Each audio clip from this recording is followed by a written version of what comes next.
thy call to give all. So to call to arise, to thy call to give all. Give, O good Michael, thy blessing to give. This life is laid down so that others may live. The spirit is willing, all flesh is but weak. With thee is found courage, us soldiers to seek.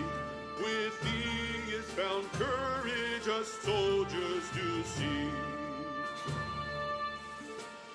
And within the heavens a priest dost thou meet. Thy angels I pray to go to thee to greet. Far above times endureth, and light shineth through. And the soul that transcends finds the holy and true. And the soul that transcends finds the holy and true. A warrior is sent without choosing a seat. His presence shall take, not his venerable deeds. When thou dost torment, it is then that we stand. So to call to arise, to thy call to give all. So to call to arise, to thy call to give all. Thy glory is grandeur, thy light pierces fog. Thou raisest such smallness through fights that appalled. Yet trial by fire and eternity calls. Thou givest thy courage that we will give all. Thou givest thy courage that we will give all. We've dwelt but a moment in youthfulness done. Life's joys are like lightning, then tempest and storm. As gold is in fire, a purity born. This soul they commend for thy service as sworn. This soul they commend for thy service as sworn. A warrior is sent without choosing a seat. His presence shall take, not his venerable deeds. When thou dost torment, it is then that we stand. So to call to arise, to thy call to give all. So to call to arise, to thy call to give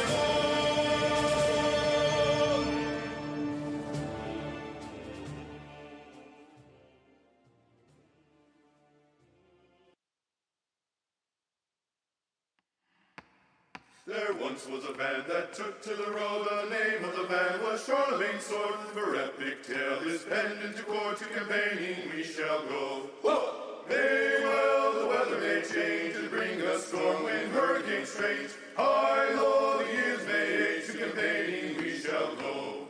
To the north, to the south, to the east, to the west, the Charlemagne's Sword did adventure best. Young caravanners will write the rest. To campaigning we shall go. Whoa! Soon the revolution will fall, the serpent's head crush its tail head on. Sound the angel's trumpet call, to campaigning we shall go.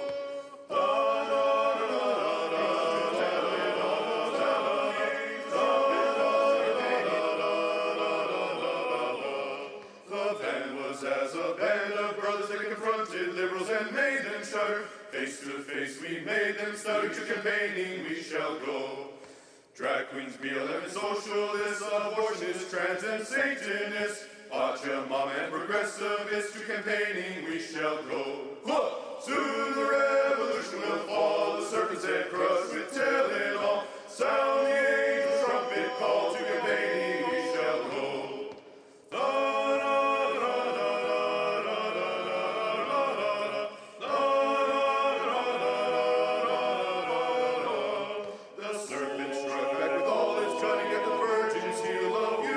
The entity's curse from God is coming, to campaigning we shall go. The church of the one true God shall prevail. Once the dragon is locked in hell, the glories of Mary's knights will tell. To campaigning we shall go. Soon the revolution will fall, the serpent's head crushed with tail and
canyon so grand, such numerous dangers of battles to death, for heaven's king heeding the vigor's request.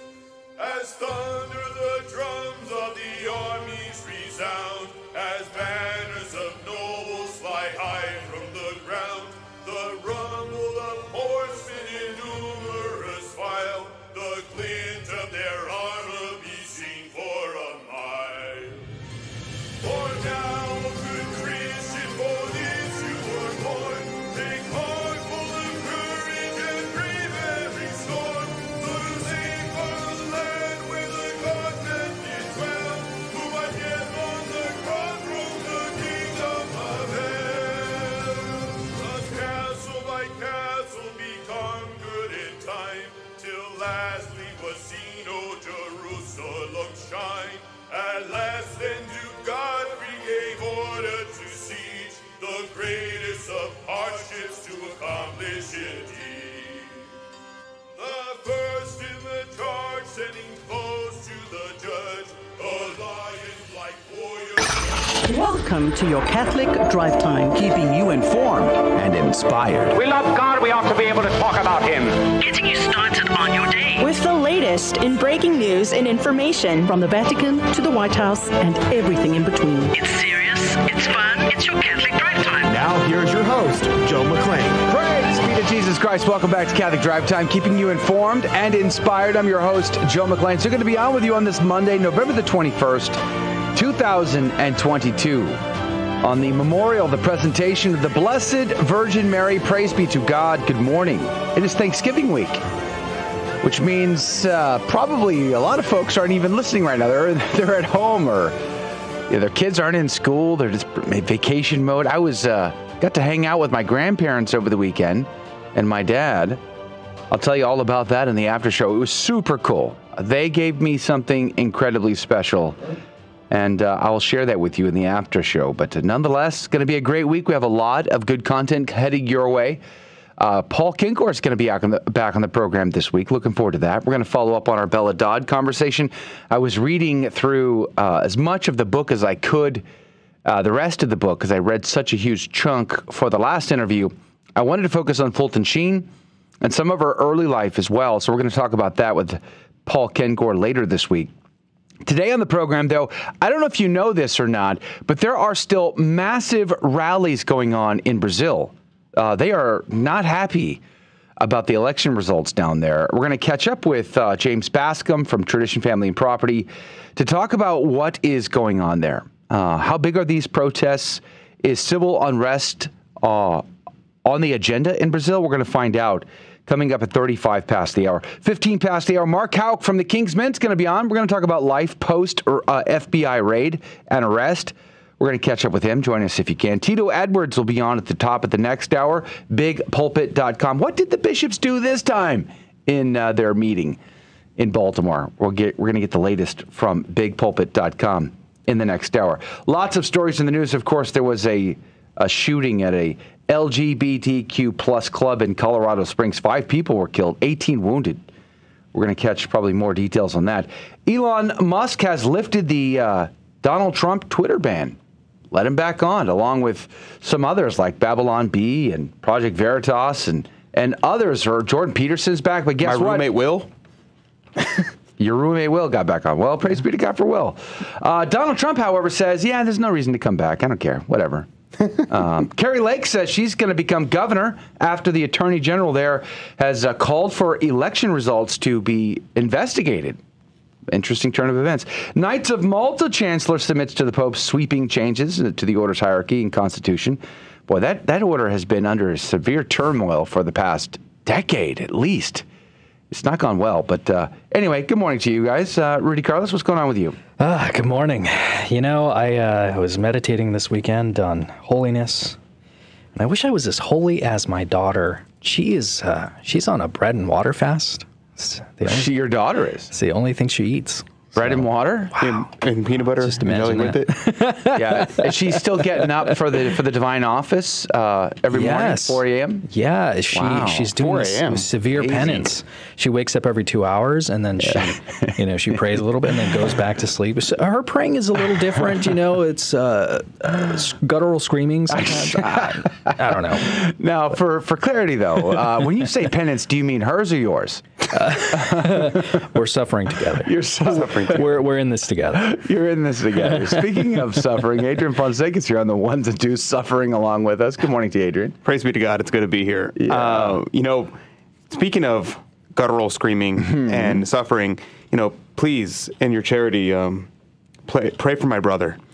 He really needs your prayers because he just moved home. Oh. And he snores. Don't you snore? And no, I don't. But that's what I said. But my wife says I do snore. Pray for him because if he continues snoring, he may not be around much longer. Last night at midnight, it may not go well for him. I woke up at midnight and I just look over and I hear this monster growling in the room, and I look over and it's my brother snoring. And I'm like, I may, thank goodness, grab my pillow and beat him. So pray for my brother and your charity. And charity. He needs Pray it. for charity. He really needs it. And long suffering. At any rate, we have a lot to get into today. Do join us if you can. Like I said, we're going to talk Brazil election results. By the way, Iran protests are continuing to go on there as well. So we may talk a little bit about that today. Mark Houck, Tito Edwards. It's going to be a full show. Let's pray. In the name of the Father, the Son, and the Holy Ghost. Amen. Remember, O most gracious Virgin Mary, that never was it known that anyone who fled to thy protection, implored thy help, or sought thine intercession was left unaided. Inspired by this confidence, I fly unto thee, O Virgin of Virgins, my mother. To thee do I come, before thee I stand sinful and sorrowful. O Mother of the Word incarnate, despise not my petitions, but in thy mercy hear and answer me. Amen. In the name of the Father, Son, and the Holy Ghost. And now your headlines with Rudy Carlos. Good morning. Thanks for tuning in to Catholic Drive Time. Today is Monday, November 21st, and here are your headlines this morning. From the Epoch Times, they report countries at UN climate talks agree to loss and damage fund to pay for poor nations. The agreement will establish a fund in response to loss and damage associated with the adverse effects of climate change. The deal was regarded as a win for poor nations who have long called for monetary support after having faced worsened floods, droughts, heat waves, famines, and storms. China, the world's biggest emitter of carbon, and other emerging economies would not initially be required to contribute to the fund, but the option will be negotiated in the future. Ground News reports security forces intensified crackdown on Iran's Kurdish area. 4 killed, according to a rights group. Iran's Revolutionary Guard confirms strengthening its forces in the northwest Kurdish region. Videos on social media show a convoy of military vehicles with heavily armed troops. A rights group says military helicopters carried members of the Revolutionary Guard to quell the protests in response to the death of Mahsa Amini, still taking place across Iran. Breitbart reports Federal Trade Report says globalization cripples American towns as free trade moves jobs overseas and crushes wages. The report, which assembled union representatives, economists, and others to discuss the impact of decades-long U.S. free trade policy, was requested by U.S. Trade Representative Catherine Tai and conducted in March and April of this year. Among other findings, the report found that the U.S. free trade policy has allowed companies to more steadily move American jobs overseas and keep wages low for jobs that remain here in the U.S. And Catholic News Agency reports, contest seeks to fill Mexico with nativity scenes in response to attempt to ban them. A contest called Sí a los Nacimientos, which means yes to nativity scenes, seeks to fill public property throughout Mexico with nativity scenes in response to an attempt to ban them. The first chamber of the Supreme Court of Justice of the nation, the highest judicial body in Mexico, will discuss a vote in the upcoming days on a draft ruling that would prohibit setting up signs that allude to a specific religious conviction on public property. The draft ruling is, if it is approved, it would initially affect 3 municipalities in the Mexican state of Yucatan, but it could give the green light to prohibit setting up religious symbols on public property throughout the country. In addition, the ruling would not only affect nativity scenes, but also other expressions of devotion on public property, such as images of Our Lady of Guadalupe. And those are your headline news this morning. God love you. The saint of the day is Saint Albert of Louvain. Now, watch me expertly navigate these French names. Albert de Louvain was born in 1166 as the second of two sons to Duke Godfrey III and the Count of Louvain, and his first wife, Margaretha van Limburg. He was a brother of Henry I, Duke of Brabant. Albert was educated at the Cathedral School of St. Lambert in Liege. In 1187, when news of the fall of Jerusalem reached Liege, Albert resigned his office, took the cross, and he had himself knighted. The following year, Cardinal Henry of Albano restored his ecclesiastical status. In 1188, he became the Archdeacon of Liege and later received the subdiaconate in 1191. The same year, he was elected Bishop of Liege, and despite the fact that he had not reached the canonical age of 30, his appointment was widely approved. Gilbert of Mons, chancellor of Count Baldwin V of Hainaut, who attended the election, along with other princes and nobles, described the proceedings as a power struggle between Albert's brother, Henry, and Baldwin. Albert's appointment was opposed by Baldwin, who had a second group of canons elect his own relative, Albert de Rethel. Albert de Rethel was a maternal uncle of the Empress Constance, who had planned to support him with the emperor, but had been captured by Sicilians earlier. As the election appeared to be in dispute, the emperor supported Lothar of Hochstaden, provost of the Church of St. Cassius in Bonn, and brother of Count Dietrich of Hochstaden. Albert took the matter to Rome and appealed to Pope Celestine III. In May 1192, Pope Celestine III made Albert a cardinal and ordained him in Rome as a deacon on the 30th of May 1192. He was then ordained to the priesthood on the 19th of September 1192 by Cardinal Guillaume de Champagne, and he received episcopal consecration the next day and celebrated his first Mass on the 21st of September in the Reims Cathedral. Albert met 3 German knights in 1192 who persuaded him to ride on horseback with them outside of Reims. Outside of the city, they attacked Albert with their swords and struck him on the head, which crushed his skull and caused him to fall, where they made sure they killed him prior to making an escape. He was buried at the cathedral in Reims. The reputation of the holiness of Albert de Louvain soon spread after his death and was hailed as a martyr, thus leading to the opening of his cause for canonization. Pope Paul V canonized him on the 9th of August, 1613, and insisted his feast day as the date of his death. His body reposed at Reims until 921 when it was moved to Brussels.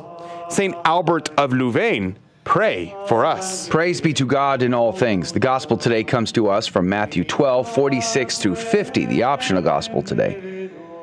As he was yet speaking to the multitudes, behold, his mother and his brethren stood without, seeking to speak to him. And one said unto him, Behold, thy mother and thy brethren stand without, seeking thee. But he answering him, said, Who is my mother, and who are my brethren? And stretching forth his hand towards his disciples, he said, Behold, my mother and my brethren. For whoever shall do the will of my Father that is in heaven, he is my brother and sister and mother. The Gospel of the Lord. Praise to you, Lord Jesus Christ. St. Jerome, I read the Douay Rheims version because it's all Jerome today in the commentary. St. Jerome, the curmudgeon saint that's amazing, praise be to God, gave us the Latin Vulgate, which gave us the Douay Rheims, the first translation into English ever. Praise be to Jesus. St. Jerome says, he that delivers this message, in other words, hey, Jesus, guess what? Your mother, brother outside. He that delivers this message seems to me not to do it casually and without meaning, but as setting a snare for him, whether he would prefer flesh and blood to the spiritual work, and thus the Lord refused to go out, not because he disowned his mother and his brethren, but that he might confound him that has laid the snare for him, close quote, St. Jerome. But yet he goes on to address the brethren. A lot of debate amongst Christians as to the brethren of the Lord. Jerome says, quote, how, says he, are they called brethren of the Lord if they were not his brethren?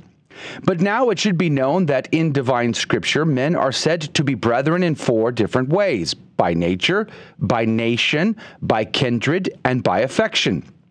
He goes on to say, I ask then, after which manner these are called the Lord's brethren in the gospel? According to nature?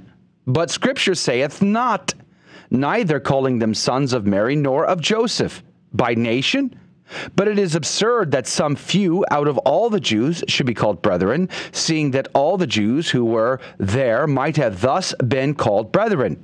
By affection, either of a human sort or of the Spirit? If that be true, yet how were they more his brethren than the apostles, whom he instructed in the inmost mysteries? Or, if because they were men, and all men are brethren, it was foolish to say of them in particular, Behold, thy brethren seek thee. It only remains then that they should be his brethren by kindred, not by affection, not by privilege of nation, not by nature. Close quote, St. Jerome. He goes on to talk about, but some suspect the brethren of the Lord to be the sons of Joseph by another wife. St. Jerome responds to this. He says, but we understand by the brethren of the Lord, not the sons of Joseph, but cousins of the Savior, sons of a sister of Mary, an aunt of our Lord, who is said to be the mother of James the Less and Joseph and Jude, whom in another place of the gospel we find called the brethren of the Lord. And that cousins are called brethren appears from every part of sacred Scripture. So, thank you, St. Jerome. Hey, we'll be right back. Mark Houck's coming up next. Don't go anywhere. Atheists claim they don't need God to be a good person, implying God's not relevant to morality. But is this true? Well, atheists can be good in the sense of knowing behaviors that respect the goods of human nature and living accordingly. St. Paul acknowledges this natural moral law in Romans chapter 2. But this doesn't mean God is irrelevant when it comes to morality. And here's the reason. Besides God's grace being necessary to live the moral law perfectly and merit heaven, God is necessary for the law to be morally binding. How can the moral law be binding if there's no moral lawgiver behind it that surpasses human authority? The answer is, it can't. So an atheist can follow the natural moral law, but only the theist is consistent in saying that such a law is morally obligatory. I'm Carlo Broussard with the ready reason for Catholic Answers, Catholic.com. So many of us carry such heavy burdens. You're crazy! Deep within, we struggle. Come on, babe. It'll be fun. Because sin separates us from God. She's having a relationship with George. But thanks to the grace of confession, God compassionately listens, forgives, and sets us free. So if it's been a while since you've been to confession or Mass, come home and experience a fresh start. Visit CatholicsComeHome.org. Praise be to Jesus Christ. Welcome back to Catholic Drive Time, keeping you informed and inspired. I'm your host, Joe McLean. So good to be on with you. Coming up at 35 past the hour, Daniel Martins from Tradition, Family, and Property down, I think he's actually in Brazil. Is going to be on with us. We're going to talk about Brazil. There has been a lot of turmoil and strife post their election down there, and we're trying to get the latest information, like what is going on down there. Lula da Silva was apparently the winner, but the people, let's just say many of the people, do not accept that. They want to keep Jair Bolsonaro, and there's been massive protests and rallies going on down there. So we're trying to get to the bottom of that, and Daniel Martins from TFP is going to be jumping on with us at 35 past the hour to talk about it. In fact, I don't know if you've seen, but there's the protests are actually massive. And here's the funny thing, and Adrian, I'm sharing my desktop if you want to share that while we'll wait a second here. These protests are like a sea of humanity. And you know the funny thing about this? It's like the Brazilians, there's no violence in this. It's all peaceful. But it's like a big concert going on down there. Like what's that big festival they hold in Rio de Janeiro every year? I forget. Festival? Is it that it? It's like the festival thing? I don't know. Carnival. Yeah. It's a little risque. Like I would never want to be. It's like no way. I would never want to be down there during such a thing. But that's what this looks like. People are really piping hot mad.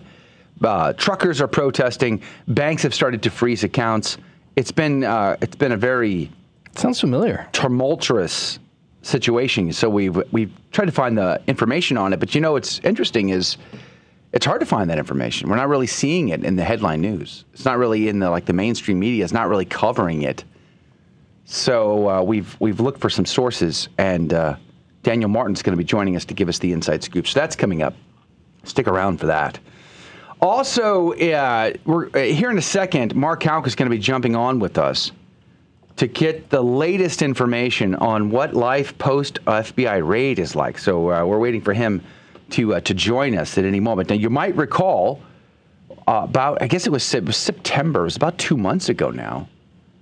I was with Mark Houck. Two of my sons and I went to Arizona for the End of the Wild weekend.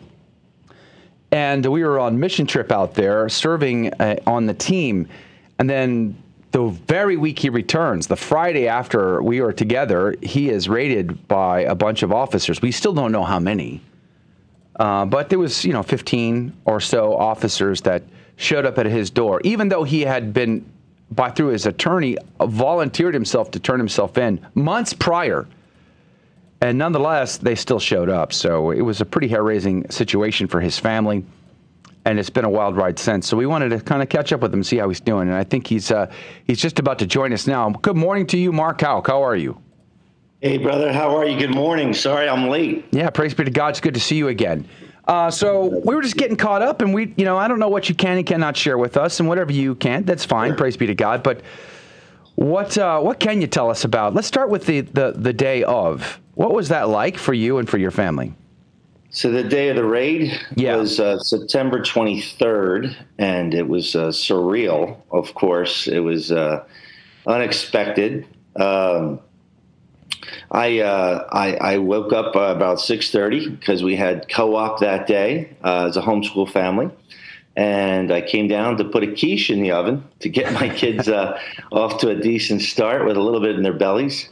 So it was dark at that time. We didn't have the daylight savings. So I gently woke my wife to get her going. And then I came downstairs and, started to get things prepared for them. Well, at about 7 a.m., someone was outside my house. Did not know. I could not see anything. They started ringing the doorbell really loud, like over and over again. Not just one-time ring, but just ding, ding, ding, ding, ding, right, real loud. And I'm like, geez, this isn't a good way to wake up children. But I went to the door, and they banged on the door, and they just said, "Open up." And I said, "Who is it?" I didn't know, who does that to somebody, right? So I couldn't see anything. And the gentleman replied, "Open up, FBI." And he kept banging on the door. And I said, "Okay, stay calm. I have 7 children in this house. I'm going to open the door." I had my hands, I was showing them my hands. And I said, "Stay calm, please. I have 7 children in this house." So as I opened the door, I saw that my entire front yard was filled with about 15 marked and unmarked units. Now, they were surrounding my home and on my front yard. And then I had about 7 heavily armored agents on my front door, FBI agents with heavily armored vests, long guns, M16s they were, pointed at me. And then I saw ballistic shields, ballistic helmets, and a battering ram, and a bunch of state troopers as well. So I was shocked. At this point, I guess my wife is coming down, but I came out and I just said, "What are you doing here?" Like, I had no clue that this was going to happen, no indication. About a month prior, my attorney had called and said, "Have you heard anything from the assistant U.S. attorney?" I said, "No." He said, I told her we would show up if they wanted us to come down for anything. You have no case, but we'll come down. No need to bring an agent out to the house or anything. Well, at this point, people were in the back of my house. Like, they were surrounding my home. My little daughter's walking around pacing the house. She's nervous as all get out. They're screaming. The kids are screaming. And I said, "What are you doing here?" And they said, you know why we're here. I said, I don't know why you're here. And they said, well, we're here to arrest you. And I said, I know why you're here. You're here because I rescue babies. It started to come to my head. And then I looked at them, and then my wife came down and said, do you have a warrant? And they said, well, we're taking him with or without a warrant. At that point, I knew things weren't going to go well, but my kids were screaming. As I said, well, okay, whatever's got to happen needs to happen, but can I get dressed? Because I was just wearing shorts and a T-shirt. It was cold, and they said, no. I said, can I brush my teeth? They said, no. I said, can I put some deodorant on? They said, no. I said, can I get a sweatshirt? Yeah, you can get a sweatshirt. And then I said, can I get my rosary? And they allowed me to have my rosary. And that's it. I was out of that property within 15 minutes, no able to really say goodbye to my children, not knowing how long I was going to go away, not knowing anything. They didn't explain anything to me. So that was pretty much the morning. And then I spent 6 hours at the federal building, shackled with my waist and shackled in my feet and my chained to a table. Wow. And I tell you, Joe, it was the closest I've ever been to Jesus in my entire life. I was at the foot of Calvary, and I could feel the feathers of my guardian angel. It was a beautiful, peaceful experience. And I can get into more of that if you want, but did that answer give you an idea of the day? Yeah, that's pretty. That's probably the most intense description of that event that I've encountered so far. In looking at the articles that have been written and the conversations that have been had, that is very intense. I can't imagine how difficult that's been for your wife and your children. How are they doing? Well, thanks for asking. Well, we're a homeschool family, so we love Jesus, and we know God's grace is sufficient. Not that people aren't homeschooled don't love Jesus, but you know what I'm saying. We fall on our knees to thank Him for the grace to serve Him and to be persecuted in this way. The little ones don't really understand that. The older ones, maybe a little bit more. We've done some counseling with them. We've had some prayer and healing with them, services done with them. We've had Mass at our home, reclaimed our home since then. We've had multiple priests. We had Cardinal Gerhard Mueller come to our home, who was in Mexico City at the time. Amazing. Former prefect of the Doctrine of the Faith, called and said, can I come out to the home? And he denounced it. He condemned it on our property. What a brilliant man. What a beautiful man. Bishop Strickland, one of your great bishops, reached out to me within days. So we felt the love of the church. We felt the love of the world. The whole world is praying for us. Africa is praying for us. We had a whole village in Uganda say, we're praying for you as signs. Wow. Mother Teresa's nuns in Calcutta have us placed on her crypt, our family, and petitions to pray for us. Europe's praying for us, friends in Europe, and of course, Canada and the United States, all over the United States. So we feel that love and support.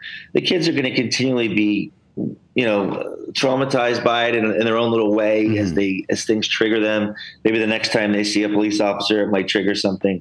They kind of play act it a little bit, which kind of scares me. They'll bang on the door and say, open up, FBI, to the sister, because they're not opening the door. That's kind of a little just something I could not imagine. But one daughter said, I'm afraid of Fridays. So we're just trying to work through it one day at a time and just let Dad be as present as possible to them.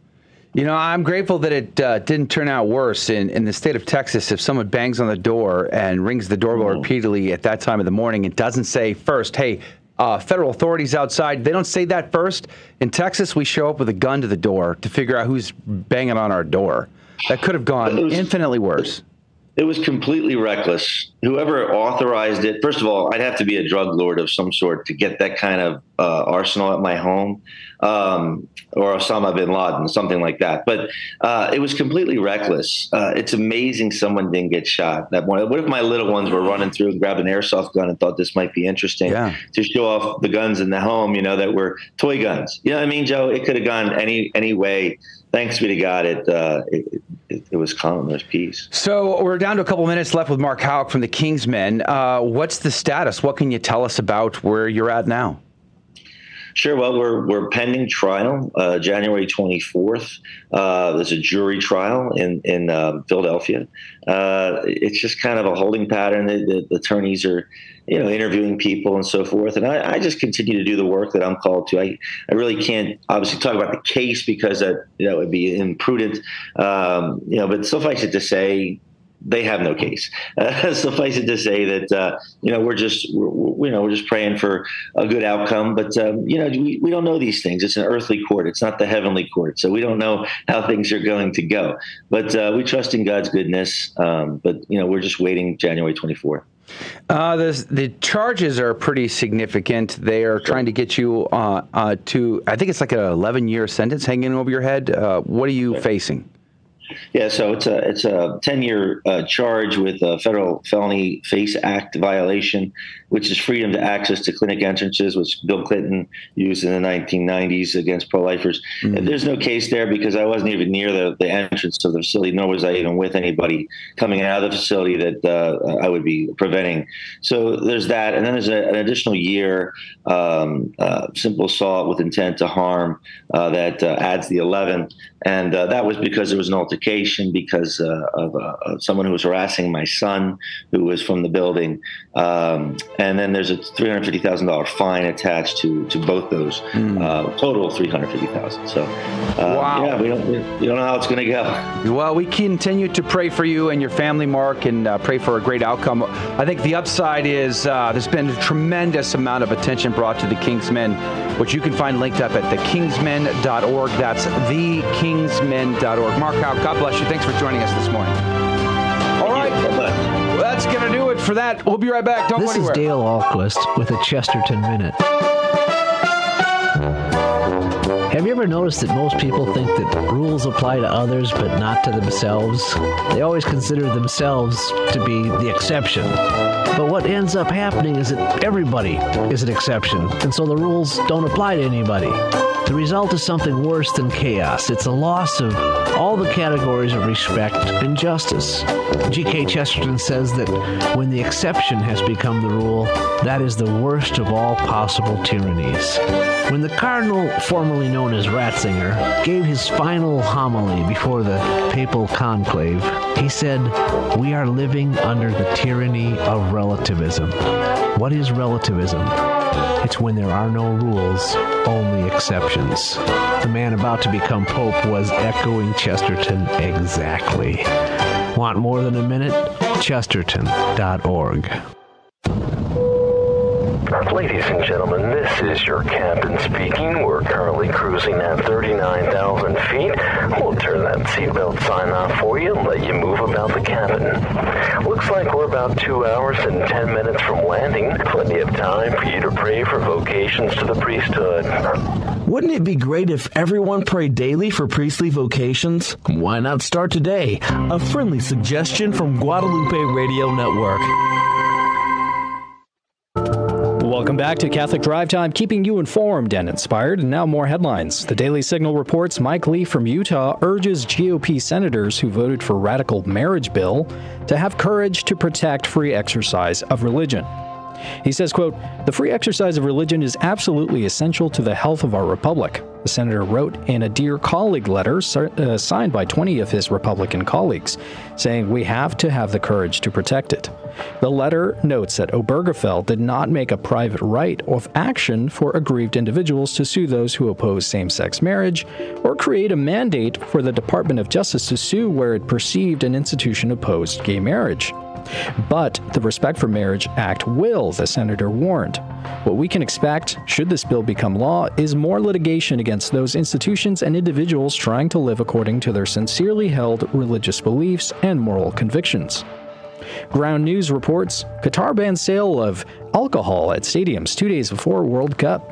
Fans will not be allowed to buy alcohol around the World Cup stadiums. The U-turn came ahead of the tournament's opening game in Qatar yesterday.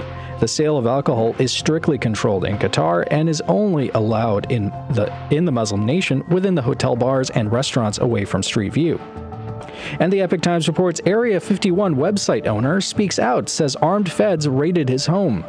George Arnu says he does not know why he was targeted and does not know what the agents were investigating. DreamlandResort.com was founded in 1999 and has long hosted information about the top-secret military base. For decades, there has been speculation about Area 51, officially called Homey Airport or Groom Lake, and is a central component of theories about unidentified flying objects or UFOs.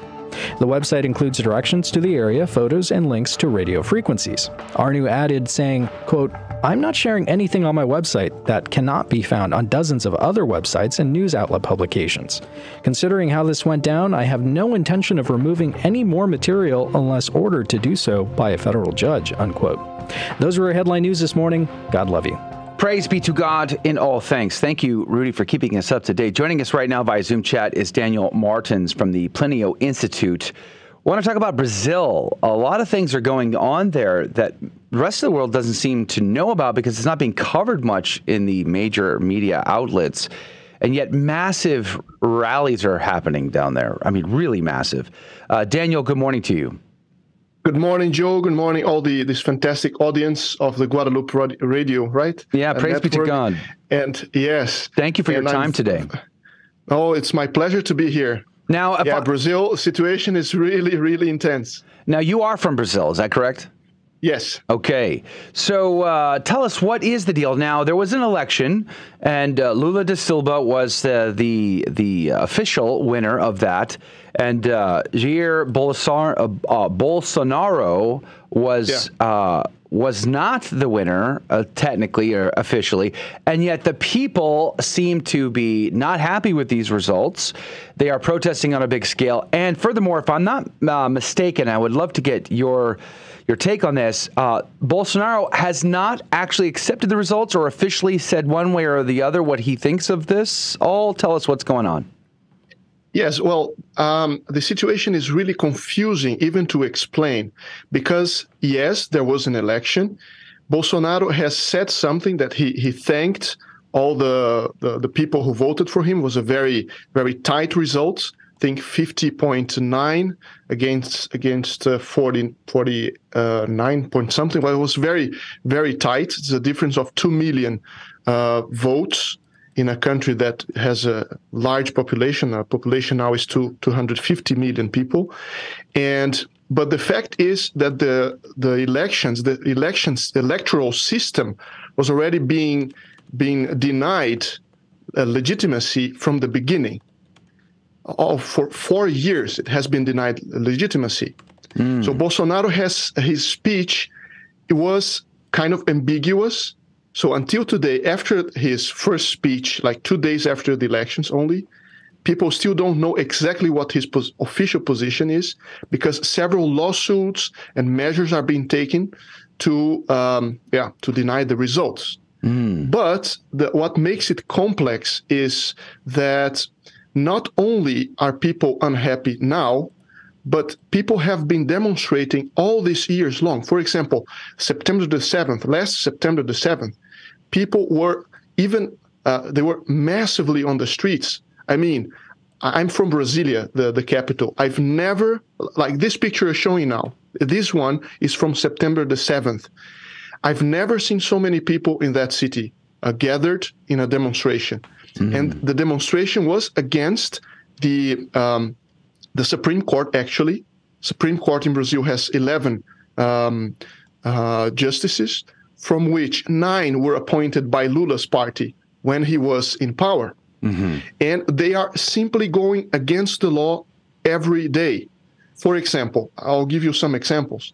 In August 2021, there was a bill inside the parliament in Brazil to approve a printed, I don't know how you would say, a kind of a receipt that a printed receipt a person would see after having voted. Because now in Brazil, the whole discussion is around the electronic voting system.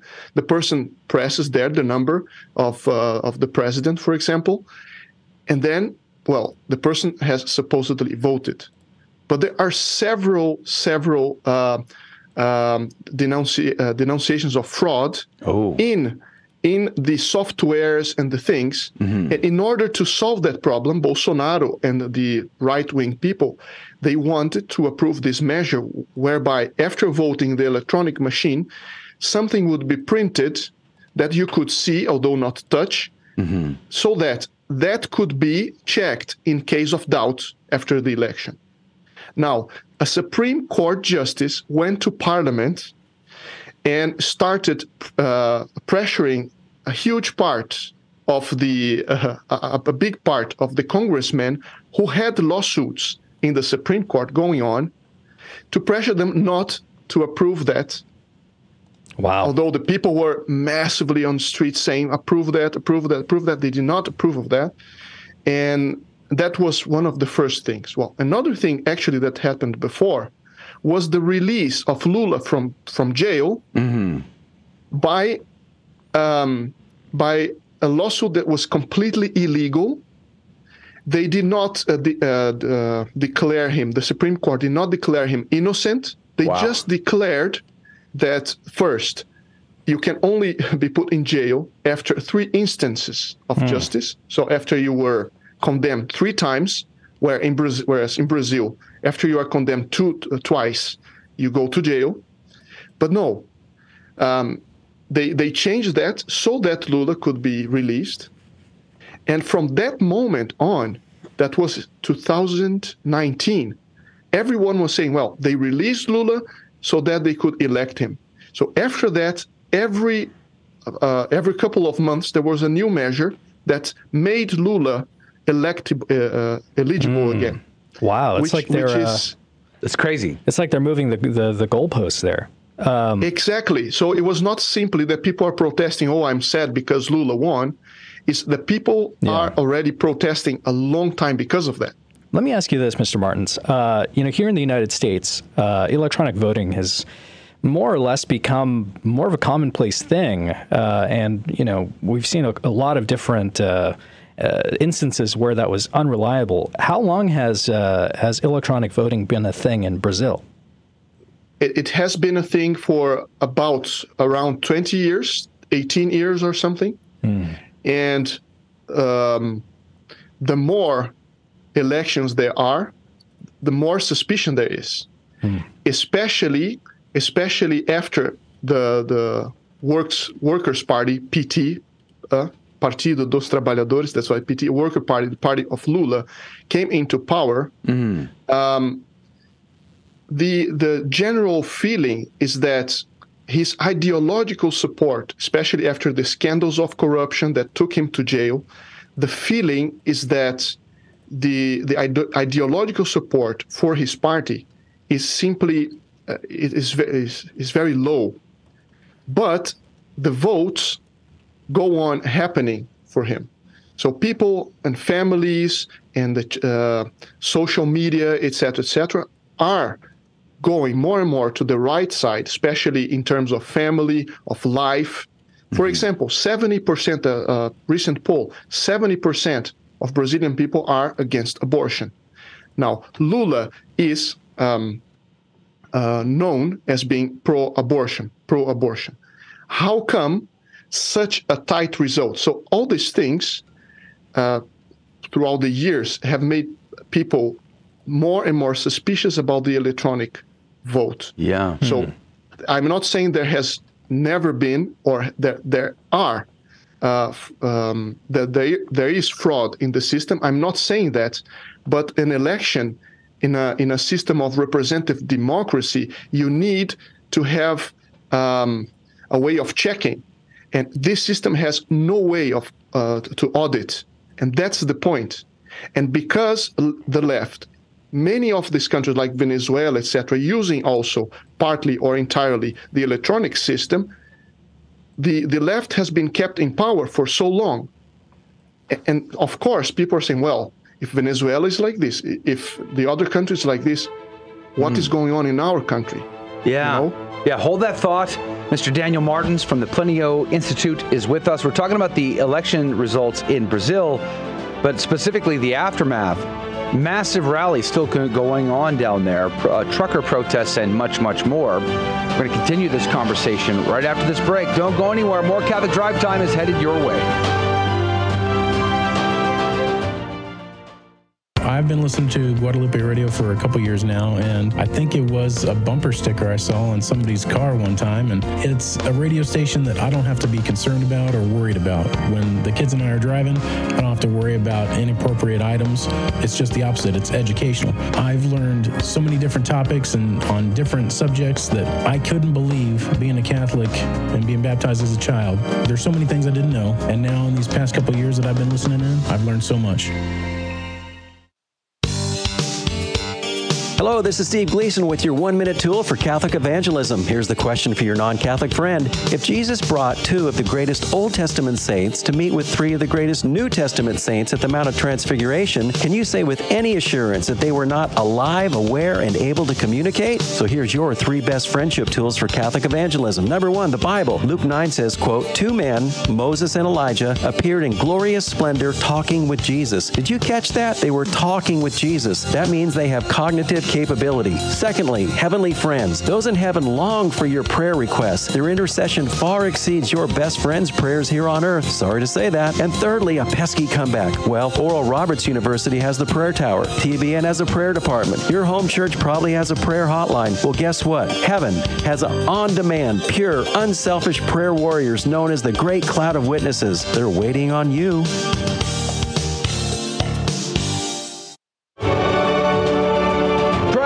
Be to Jesus Christ. Welcome back to Catholic Drive Time, keeping you informed and inspired. I'm your host, Joe McLean. So going to be on with you coming up at the top of the next hour. If you can join us, Tito Edwards from bigpulpit.com is going to be our guest. We're going to do a review of what did the bishops do during their meeting. 9 things the bishops did. We're going to talk about that in the next hour. Join us if you can. Once again, Daniel Martins is our guest. He's with the Plinio Correia de Oliveira Institute in Brazil, and he joins us to talk about the post-election results down there that nobody seems to be talking about. Really, it's fallen off the radar, and yet massive rallies are still going on down there. Mr. Martins, thank you again for being on with us. No, it's always my pleasure. Joe, the thing is, friends of mine have been there to see what was going on during these demonstrations, and you're completely right. The media in Brazil has not been talking about what is one of the major demonstrations in the history of our country. These demonstrations are going on for 20 days. And the interesting thing, I'm seeing Our Lady of Guadalupe in the background there of your studio. And in Brasilia, for example, where the picture you were showing there, in Brasilia, where millions of people, at least hundreds of thousands of people were in front of the headquarters of the army because they see no other resort. Who are they going to ask for? The Supreme Court is doing the job for the left because 9 of the 11 Supreme Court justices were appointed by the party that has supposedly won the elections. Now, the interesting thing is that for years, and now this has become clearer and clearer, the amount of people praying the rosary, praying to Our Lady, there are tents with chapels, where these people are demonstrating. People are praying the whole time, and the whole motivation for these demonstrations, of course, are now the elections, the possible fraud, very possible fraud, although I cannot affirm there was a fraud. But as we were talking, everything was being prepared for that. But anyway, the important thing, and this I see as a super positive thing, that people are resisting the leftist agenda because it is anti-Christian. People are resisting because of gender ideology, because of abortion, because of religions, freedom to practice the true religion, to talk about our Lord Jesus Christ, Our Lady, and they are praying. You see rosaries everywhere in these demonstrations. Wow. And I think this is how the big media was taken by surprise in this sense. And if I guess that the media is not publishing in order not to promote it. Because if they publish they are happening, more people will come. I think this is the only reason. Mm-hmm. Well, let me ask you a follow-up question, because I saw other video of the Brazilian army having tents down there and sort of having a presence. Is there any risk of a suppression here? Is there any risk, like in Iran, there are protests going on there right now, and they have been for months now, and those ladies don't want the hijab, and they're not going away, but they're suppressing that. They are actually brutalizing those crowds and attacking them. Is there any threat of force against the protesters going on in Brazil? Joe, it's again everything now is complex. No one actually knows what is going to come now. The fact is that the army has issued 2 or 3 notes saying they are with the people in terms of we protect the right to manifestation, to demonstration. We protect that. And even against a measure of the Supreme Court saying that they would fine, and they actually fined, like Trudeau did in Canada, he's heavily fining the trucks that are demonstrating. Yeah. But anyway, the army is saying, no, we are not going to invest against the people. We are in favor of peaceful demonstrations, etc., etc. Now, there are some other police force around the country that they receive an order from the judiciary, and they go to the demonstrations. What is very kind of funny is that the military police in Brazil and the police forces are usually very conservative and anti-left. So they are ordered to go against the people whom they actually agree with. So you have several small videos showing policemen trying to talk very peaceful to the ones demonstrating, etc. They say, no, you need to leave. And then demonstrators say, no, we cannot leave. But nothing actually happens except for 1 or 2 cases. So you see how complex it is. Yeah. How can you govern? How is Lula going to govern in a country like this? You know, it's interesting that you bring that up because, you know, there's a lot of parallels to America and a lot of the things you're saying here. But one thing that I really noticed was when this whole thing was happening, the left was celebrating the whole situation of Lula winning. They were saying, oh, it's great, Lula won. And I also was seeing mainstream conservative outlets like the Daily Wire interviewing the former president of Brazil, and I was surprised by that. I was like, why does the Daily Wire care about Brazil? And so my question for you is, why does it seem that Brazil has international influence or all the eyes are on Brazil, and what kind of effect does it have on America specifically? Well, that's a very good question. And what I think is that the international left has hoped for this election for a long time, because Brazil being the most important country in South America, in Latin America in general, especially Central America down, and many countries in Latin America are already being dominated by the left. So if Brazil falls into that same ideology, well, you have a whole continent almost in their power. So, and Brazil and Latin America, which is a huge producer of grains, has an enormous importance in the geopolitical and the geopolitics, especially now with this problem between Ukraine and Russia. So the attention of the lefts, the international left, to what is going on is huge because of that. Because there is a huge geopolitical interest in there. And inside of Brazil, the other thing was that I hadn't really realized was that they have a prince still. That there is still a prince, and it was known as the most Catholic country in South America, and I guess all of Americas, I suppose. And so what is that? Has that changed? Has that completely shifted? Is the Catholic faith still strong in Brazil? And what's the status of the monarchy there? Does anybody know about it, care about it at all? In 1993, there was a plebiscite, a referendum, so that people could choose which form of government they wanted.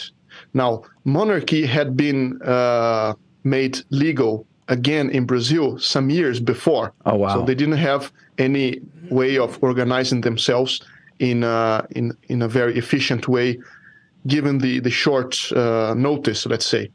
But nowadays, monarchy has become more and more popular. More and more people are going to the streets, in these demonstrations even, with the Brazilian flag, but from the monarchic time.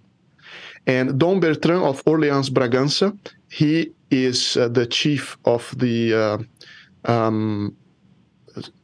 imperial house, as we say, chief of the imperial house in Brazil. If Brazil were now a monarchy, he would be the emperor.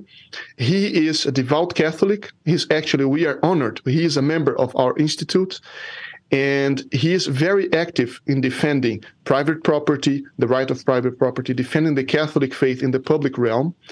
And he is very devoted to Our Lady of Guadalupe, and very, very popular. Wherever he goes, there is a huge audience. So the monarchy, because of the chaos we are in, is being seen by a sector. It's not yet majority. I wouldn't say it's majority, but it's a very important sector of society as a light. Now, you asked about the Catholic faith in Brazil. The Catholic faith in Brazil is still very strong in part of the society, but because of liberation theology and the fact that still majority of bishops is leftists, many people, because of that, are leaving the Catholic Church, who have weak faith. They leave the Catholic Church and they go to the evangelicals, the Pentecostalists, etc., etc. But we have several stories. When a priest goes to a city where liberation theology had been for a long time, but they start preaching Catholic doctrine, sometimes churches, let's say the entire evangelical church, goes and converts again. Wow. So it's a very superficial thing that the media explores a lot. Oh, Brazil is no longer Catholic, etc. It's still the larger Catholic population in the world, I believe, but it's 50% Catholic according to the polls. Yeah. But I would say that the Catholic principles are still behind those who, because of the liberation theology, leave the Catholic faith. It seems to me that we look at Brazil from the outside, as an American looking at it from the outside, looking in there, and it seems to me that Brazil is still moving further and further left. It seems to be its people are becoming more and more secular in their behaviors and their choices. Do you see that, or is there still hope? I mean, we talk about Ireland and Poland as strong Catholic countries, but Ireland seems to have lost the faith. Poland seems to be slipping a little bit. Could you give us sort of a sense of how just how Catholic is Brazil still? Joe, today you chose to ask all the complex questions because the situation is really complex. This is one of them, because I would say it's very different from Ireland, for example. You mentioned Ireland. Mm-hmm. I've been to Ireland some 1 year ago. I did campaign against abortion there. I participated in some things. And you see that process of secularization that also happens in Brazil, but much less. Oh, wow. Any European country, much less in the sense that there is a portion of society that is undergoing that same process. Mm-hmm. But you cannot imagine the amount of people that are actually going from secularization to a more religious position. You see it's multiplying, especially among young people in Brazil, centers to study, ideological study, usually that have these centers have a very prominent Christian meaning and direction. Mm-hmm. So the study of the Christian religion and ideology, let's put like that, is increasing a lot. The amount of people praying is increasing a lot. So you have actually both things happening, but as a whole, I would say much less than Ireland or Poland even. Well, praise be to God. The dynamism now, this has changed. If you asked me like 7 years ago, my answer would be completely different. Well, we are out of time, Mr. Daniel Martins. I'm glad to hear they're not that bad off, but let's continue to pray for the people in Brazil for a peaceful outcome to this. Mr. Daniel Martins from the Plínio Correa de Oliveira Institute. God love you. God bless you. Hey, we'll see you in the next hour. Thank you very much. Catholic radio was there for me when I needed it. Even though I didn't think I needed it, it was there for me. I want everybody to know that I'm giving, not so that I can sit there and say that I gave to GRN for any other reason but this. I want that radio station to be there for anyone else who needs it also. They may not think they need it, but it's going to be there for them, whether it's in the future, whether it's right now. I want that radio station to always be there for them, just like it was there for me. The Guadalupe Radio Network. Radio for your soul. This is a Messy Family Minute with Mike and Alicia Hernon. Sometimes it can seem that our family life is humdrum, monotonous, and insignificant. But Christ began his public ministry at the wedding at Cana. When we read this account in the gospel, we're reminded that our marriage, our ordinary family life, is important to God. Our Lord and Our Lady love our families, and they are present with us. They desire to change what is ordinary into the extraordinary. The Lord can take our simple and everyday tasks and make them holy. Like the servants at the wedding at Cana, we need to notice when we run out of wine, when we run out of joy, when we run out of love. It is then that we turn to Our Lady and ask for her help. She can bring Christ into our lives, our ordinary water, and transform it into wine. And when we invite Christ into our lives to transform us, he creates the best wine of all. For more advice, ideas, and encouragement, visit us at messyfamilyproject.org.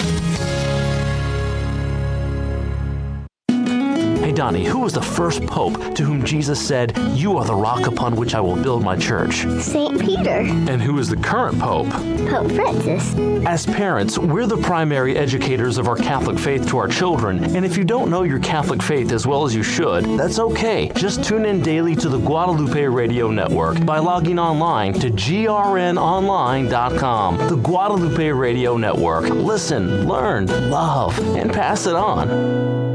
Are you on the CDT Insider email list? Hi, Joe McClain here. And every week I send you cool stuff straight to your inbox, goodies that you're not going to want to miss. Go to grnonline.com/CDT and get signed up today.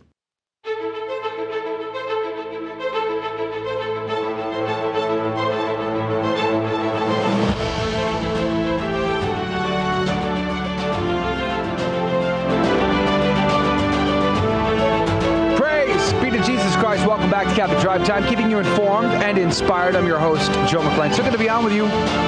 Praise be to God. Have you even seen the videos? I'm just curious. Have you, when's the last time you heard a major news outlet giving you the lowdown on what's going down in Brazil? The fact that they're still protesting down there. Truckers are protesting down there, but they're also blocking, they're like shutting people's off. You remember how they did that in Canada? They're shutting off people's bank accounts. Well, that's what they're doing in Brazil right now. They're trying to identify all of these people, and it's a massive sea of people. The only thing, that gets me about the Brazilians is you watch the video, and if you didn't know it at first, you might think, oh, it's the World Cup. They're all gathering for the party for the World Cup.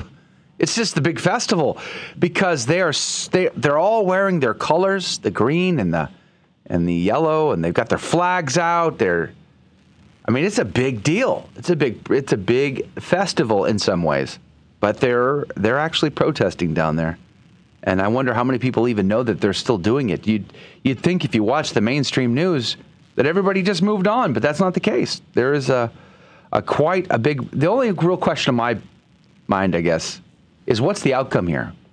What's the bottom line? Where does all this go?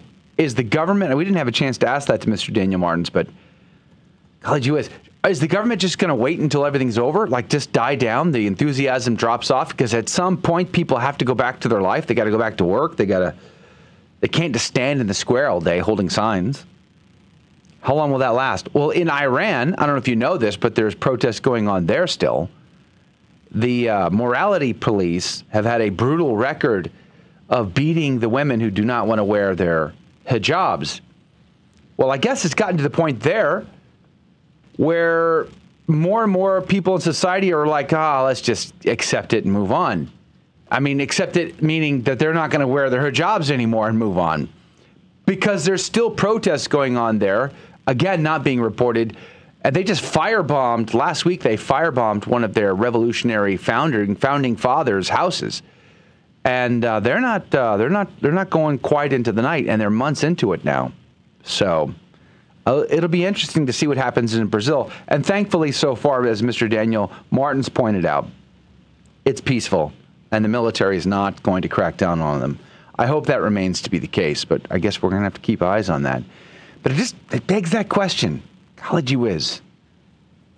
If election results are being doubted by so many millions of people around the world, can we have an election in the future, here or elsewhere, where people just trust the results? Or has that ship sailed? Look, Joe, the vast majority of people are just conspiracy theorists. That's the point I'm trying to make. That's what it is. We are all conspiracy theorists now. You see the 8 million people outside in Brazil out of only 3 million people that are in Brazil. Right. Those are all conspiracy theorists.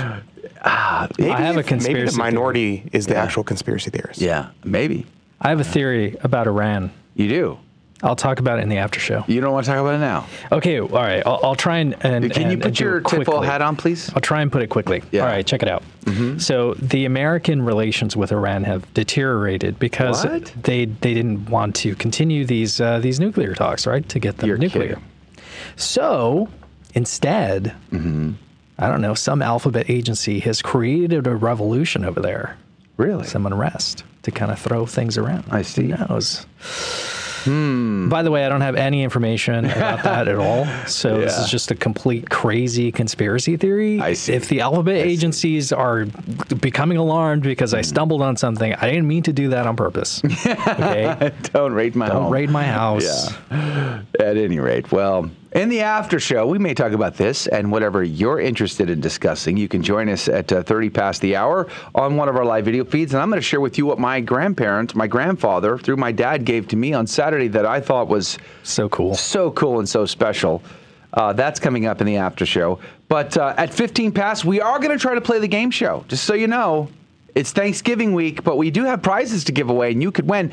And because we're going to be off for like 2 days, is it 2 days this week? Yes, sir. Thursday, Friday. Thursday and Friday, we have pre-recorded conversations for you. That's all brand new content, not best of. So if you still have to get up and go to work, well, you're still going to be served well here on the show. But it means the game show is short, which means your chances of winning better than ever right now. We're drawing on Wednesday. Act fast. Because we're doubling, tripling your chances to win this week. So join us at 15 past the hour with the phone number ready to go. Make sure you're dialing quick to be our contestant. I will give you that number at 15 past the hour. Joining us right now via Zoom chat is our good friend Tito Edwards from BigPulpit.com. Good morning to you, Tito. Good morning, Joe, Rudy, and Adrian. How are y'all doing? Good morning, buddy. Praise be to God, we are alive, and that counts. How are you? I'm doing terrific. Yeah, good. Now, do you think it's possible, real quick before we jump into some of the big pulpit stories, do you think it's possible for Americans, citizens of the world, to trust the elections anymore? It seems like in major countries across Europe, and now we're seeing in Brazil, the citizenry just doesn't seem to trust the results. No matter what, they're just always questioning the results. How do you see it? I can't offer anything insights for outside of America, but I know here in the United States we've had issues with collecting votes, setting up stations to vote, missing ballots, too many ballots. My grandmother voting Republican for the first time after she passed away. So there's there's a lot of things that is wrong and needs to be addressed, but year after year, after every election cycle, it's not being addressed. It's put under the rug. We need to move on and move forward. I understand all that, but it's difficult. It adds up every election cycle, and now it's to the point where the joke now is Maricopa County doesn't know how to vote. Well, the Attorney General there in Arizona is calling for an investigation into the election results. Yeah. The governor of Texas has called an investigation into the election results in Harris County. So it seems to me like this is the new normal for Americans, but not just for us, for other countries in Brazil. I mean, there's a large body of people in Brazil. It's a massive country, and I think we need to pay attention to this. This is a scary trend in the world because I think it leads to unrest. and lack of confidence in one's governments. And we've seen in history, i.e. French Revolution, this is not a good thing for the world. Bad things happen. No. At any rate, the bishops, let's go to the bigpulpit.com stories. Huge edition. Monday edition is a massive edition. So many stories to cover. But I saw this one that you linked up, says 9 key things the U.S. bishops did at their fall meeting in Baltimore last week. So what have the bishops done now? Tito Edwards. Well, this 2-year session, the USCCB has delivered on target. Another huge turkey for us to dissect. Now, there's 9 items that Zelda Caldwell, the new writer for the Catholic News Agency, she's outstanding, a great hire by Shannon Mullen, goes over the election of Timothy Broglio for president and William Laurie for vice president. That's non-news. I'd like to skip down to the last item on there where they're going to put up 3 new candidates for sainthood. Okay. Of all the things on here, this is the nugget. This is a beautiful thing. Cora Evans, I believe, the mystic in Ohio that was somehow involved with Mother Angelica of EWTN fame. Michelle Dupont, a young campus missionary who died of cancer, and Mother Margaret Mary Healy Murphy, a religious sister who ministered to the poor. I'm getting my saints and servants of God's mixed up in my head, but I believe she's from Texas. Wow. I'm not certain about that, but I believe she's from Texas. So I think that is great stuff. I would like to talk about items not covered. Okay. That have not been addressed.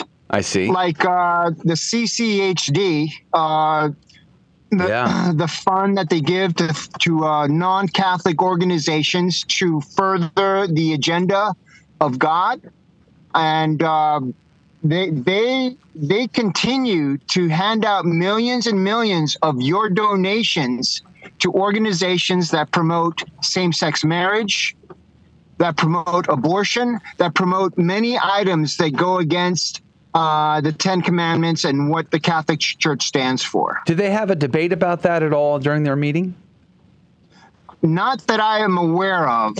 I do not have a strong opinion, a good opinion of the USCCB, so I just read the afternotes, and I do notice a lot of things missing, like not addressing the CCHD or the continuously ignoring the cover-up of sexual abuse in the church. Now, on that point, I think they made a great election for Timothy Broglio, who is a big advocate to get to the nitty-gritty, to the nuggets that is the problem with this, and he understands the issue. The core of the problem is too many men are entering the seminary that have same-sex attraction. Mm-hmm. Now, it's not necessarily that they are unable to control themselves. It's the culture within the church that abuses these men with same-sex attraction and causes a lot of these scandals to develop and erupt on us. Yeah. Now, real quick, just before I forget, tomorrow on the program in our first hour, Jim Havens from The Simple Truth is going to be our guest. He was there at the meeting. He got to ask questions of the bishops. He has press credentials. He's going to be joining us at 15 past in our first hour tomorrow to give us some insight from his perspective of the meeting. Plus, you're going to do some analysis of Broglio and also Bishop Burbidge taking over as pro-life chair. We're going to get that tomorrow. One of the other items on this list, though, Tito, was the fact that the bishops decided they're going to rewrite the Catholic Voters Guide. We're just going to wait until after the next presidential election to do it. That's awfully convenient, don't you think? Yes, it's awfully convenient. That's a hot topic. Hot potato, I mean. On the bright side, the bishops that are accepting appointments to become to become heads of diocese are younger, more orthodox, and are more outspoken. My understanding is many of these young Orthodox bishops want to do more, want to take action, and it's the older regime, the older bishops that are very reluctant to touch the hot topics. So it might be a good omen that they're going to wait and have even stronger and significantly improved voters guide come 2024. And I am the optimistic man here. So okay, all right. So let's hope they get us that. But it would be nice if we had it before the election and not after. So, wonder what's going to be in there. Yes. They also have called for a Eucharistic revival. I mean, obviously we need that. It was something we talked about last week with Father Hust. But at the same time, they're cutting the budget of their big Eucharistic Congress significantly, too, like half. Yeah, that the reason why I'm pessimistic about the USCCB as an organization, it offers a fig leaf to bishops to not do anything in their own diocese. I truly believe it's the individual bishops should take the lead in their diocese. They should not wait for the USCCB to get a budget out and then take that money and implement it in their diocese. They should take the lead. They should go and start Eucharistic processions in downtown. They should go ahead and start being a witness to the faith and lead in those Eucharistic processions. They should be there and in person and talk about the importance of the Eucharist, the importance of adoration, the real presence of God in the liturgy. And many of them don't do any of this. And in fact, after Vatican II, many bishops canceled Eucharistic processions in their downtown cities and towns. Yikes. Well, they're planning a July 17, 2024 event. They're hoping for 80,000 people to show up in Indianapolis for this event. Let's see what happens. But that's going to do it with Tito Edwards from BigPulpit.com. Go to BigPulpit.com and see all of the stories linked up today. I mean, it's a great edition every Monday morning. God bless you, Tito. Thanks for being on with us. Thank you, guys. Have a blessed week. You as well. We'll see you on Monday. Hey, after the break, we're playing our game show. You could win. 877-757-9424. Great chance right now. Call 877-757-9424. Hello, this is Steve Gleason with your 1-minute tool for Catholic evangelism. Here's the question for your non-Catholic friend. If Jesus brought 2 of the greatest Old Testament saints to meet with 3 of the greatest New Testament saints at the Mount of Transfiguration, can you say with any assurance that they were not alive, aware, and able to communicate? So here's your 3 best friendship tools for Catholic evangelism. Number 1, the Bible. Luke 9 says, quote, 2 men, Moses and Elijah, appeared in glorious splendor talking with Jesus. Did you catch that? They were talking with Jesus. That means they have cognitive capability. Secondly, heavenly friends. Those in heaven long for your prayer requests. Their intercession far exceeds your best friend's prayers here on earth. Sorry to say that. And thirdly, a pesky comeback. Well, Oral Roberts University has the prayer tower. TBN has a prayer department. Your home church probably has a prayer hotline. Well, guess what? Heaven has on-demand, pure, unselfish prayer warriors known as the Great Cloud of Witnesses. They're waiting on you.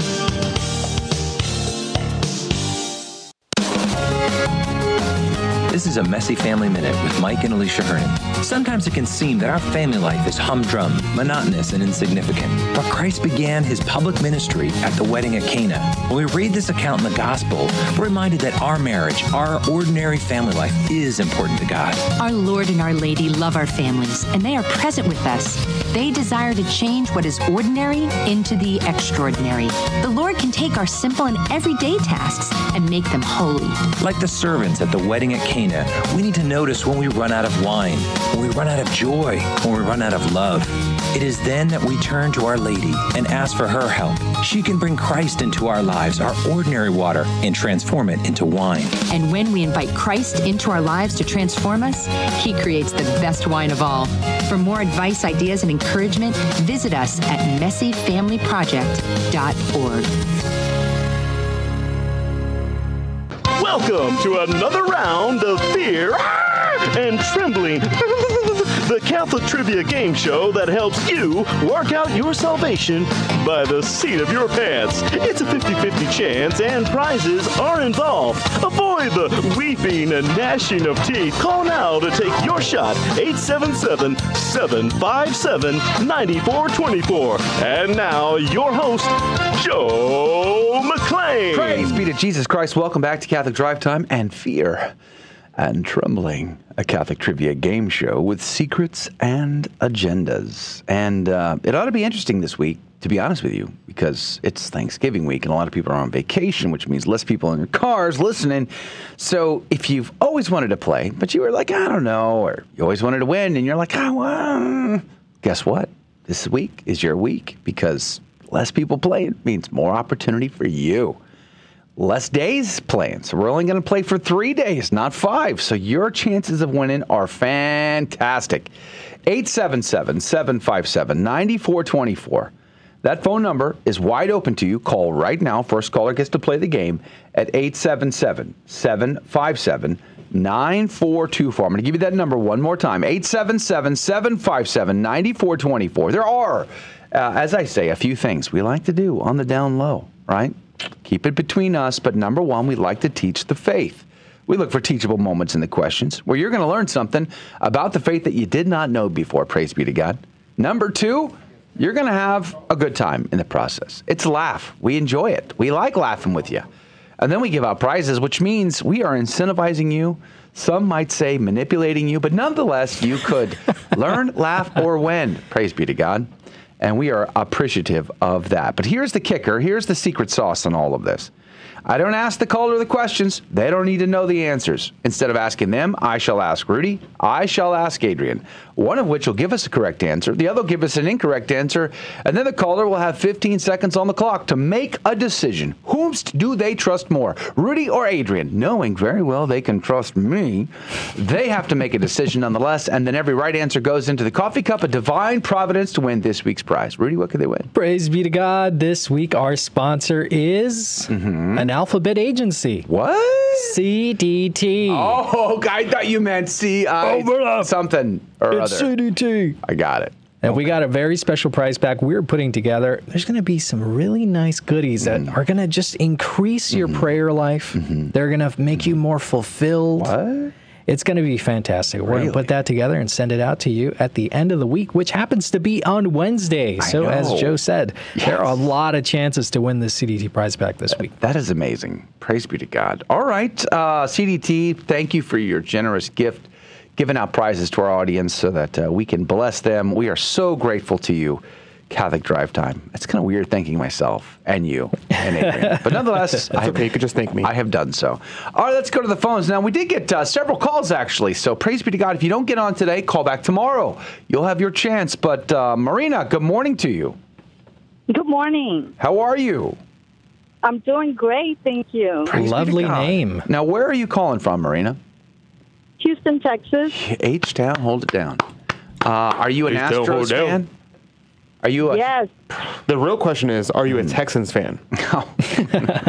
Let's not. I am a Houston Astros fan. Oh, man. Why you got to be so scandalous, The Adrian? Texans were losing like 20-0 yesterday. Yikes. But Don't put me on the spot. we are World Series champs. Where do you go to church, Marina? Where do you go to church? Holy Name Catholic Church. Oh, fantastic. Well, Marina, we're so grateful to have you on this week, especially Thanksgiving week. Are you looking forward to Thanksgiving? Oh, definitely. We have a lot to give thanks for. Amen. A lot. Amen. Praise be to God. Well, do you understand how this game works, madam? Are you ready to play? Yes, I am. All right. We're going to begin with Brother Rudy, who is wearing his rich man tie today. Not that you're a snob or arrogant in any way, but stuffy or any of that. It's just that it looks like a rich man tie. Good morning to you, Rudy Carlos. Good morning. It is a rich man tie. It is. May he rest in peace. Would you pick that up at an estate sale or like? Yeah. I took off his body. Look at us. Yikes. All right, Rudy, are you ready? I am ready. Are you sure? Yeah. Let's start with a history question. My favorite questions are always history questions. All right. Can you tell me, sir, who was the third pope? The third pope? He's my cousin. What? Cletus. My cousin Cletus. How's it go? My cousin Cletus. He was the pope. Cletus. That's going to be your answer. Cletus. I reckon that's right. Yeah. Okay, Cletus. All right. Adrian, I know you are very advanced in popology. Oh. I've seen the tweets, actually, and I'm sure you've got this one. Could you tell me who was the third pope? What was the third pope? Well, in the Roman canon, we say Linus, Cletus, Clement, Sixtus, Cornelius, Cyprian, Lawrence, Chrysostom, John, Paul, and Cosmos, and Damien, and all the saints. We do. And in the Roman canon, well, those are references to the popes. Are they? And so that's what let's see, Linus, Cletus, Clement. I'm going to go with Clement. That'd be the third one. Clement. Yep. Oh, wow. Okay. Well, Marina, I hope that possibly you're an expert in popology, because we're wanting to know who the third pope is, and Adrian seems to think it's Clement, whereas Rudy says it's Cletus. 15 seconds on the clock. Who's right? Who's wrong? Marina in Houston, what say you? Adrian? No, don't do it. It's Peter's not mentioned. Yeah, that's the trick. Yeah. That's the curveball to the low right corner that you're not supposed to swing at, Marina. If Peter's first, that makes Cletus the third one. Yeah. If Peter isn't considered the first, then Clement would be the third one. Now, fascinating fact, though. Fascinating fact, Clement wrote a letter to the Corinthians to follow up on St. Paul's smackdown, to say, hey, knock it off over there. So exerting his papal authority over the rest of the church. Very early on. So we're learning something, Marina. But don't worry, we're going to get you in there with this second question. It's going to be an easy one, I promise. Let's go with Adrian first. Uh-oh. Now, I know, Adrian, of all subjects, you should know this one. Yes. Could you tell me what is the term for the complete repudiation of the faith of the Catholic Church by one who has been baptized? Now, you're an expert in this subject. I am, in fact, an expert in complete repudiation. Yeah. Yes, I repudiate many things. That it's called being Jesuitical. What? Sorry. It's Jesuitical. Gesundheit? Jesuitical. Oh, that was your answer. Yeah. I thought you were sneezing over there. Yeah. Oh, I see. So it's not just morning allergies. No. You're saying Jesuitical? I'm saying Jesuitical. Correct, for repudiation of the faith. Yes. Oh, I see. Okay. Let's not tell straight Jesuit that. Let's see what Brother Rudy has to say here. Rudy, can you tell me what is the term for the complete repudiation of the faith of the Catholic Church by one who has been baptized, sir? How can one thing make you so depressed and sorrowful and also angry at the same time? Well, when people do this, it's called apostasy. Apostasy. And it is very sad, but infuriating also. I see. Apostasy. Apostasy. All right, Marina. What is the term for the complete repudiation of the faith by one who has been baptized? Is it apostasy, as Rudy is suggesting, or is it Jesuitical, as Adrian wants us to believe? 15 seconds on the clock. Who is right? Who is wrong? Marina, what say you? I'll go with... Say Rudy. Rudy. Yeah, I heard Rudy. I heard apostasy. She got it.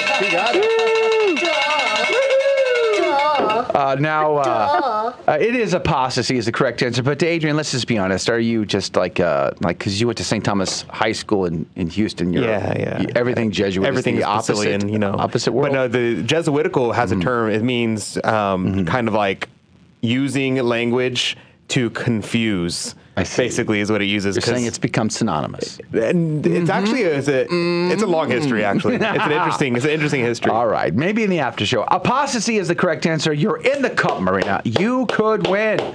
Praise be to God. But I'm going to be honest with you, Marina. I have some hesitancy now. I have to take a little breath here, because this next question is the hardest question I think I've ever asked another human person in my entire life. It's easy. Don't even worry about it. You got this. Here we go, Marina. All right, let's take it slow. We're going to go back to Rudy first. Rudy? Yes, sir.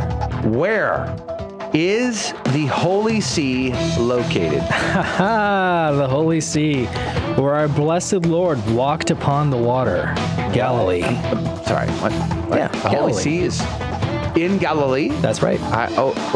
Okay. Yeah. Galilee. That's right. All right. Okay.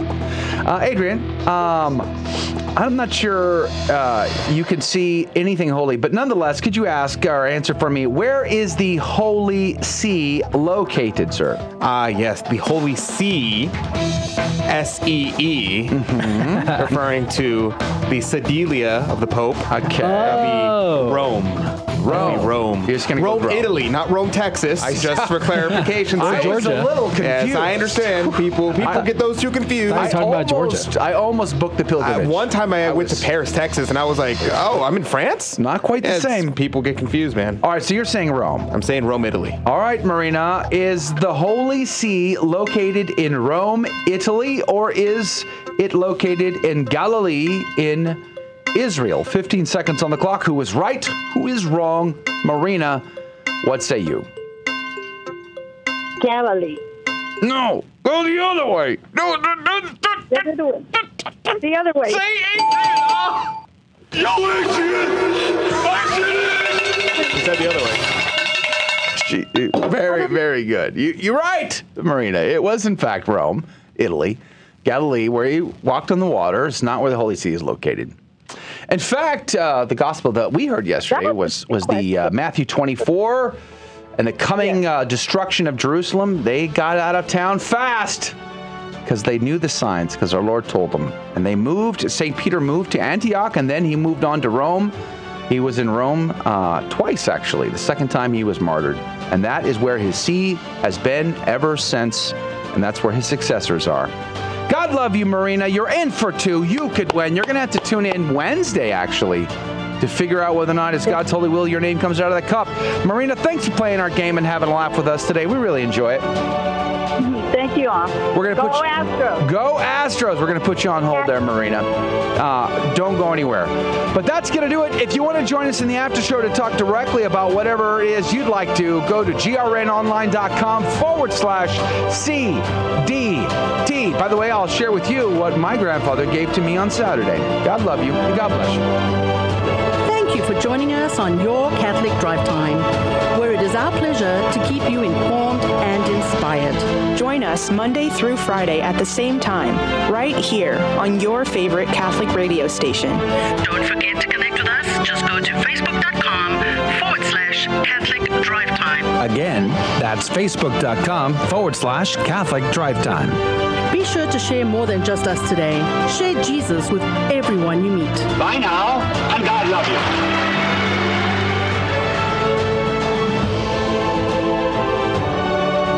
H-Town, hold it down. What does that even mean? Like, I don't understand some of these slogans. They hold down the fort. Oh, okay. Like, don't they already know that, though? Like, the players would know that their job is to win, right? Like, do they need to be reminded? Hey, guys. In the military, do you ever remind the military? Mm-hmm. Ever be like, hey, be encouraged. Hey, guys. Here's the slogan. I know that, like, we're surrounded and outnumbered, but you're supposed to hold the fort down. Like, I don't think that's a thing.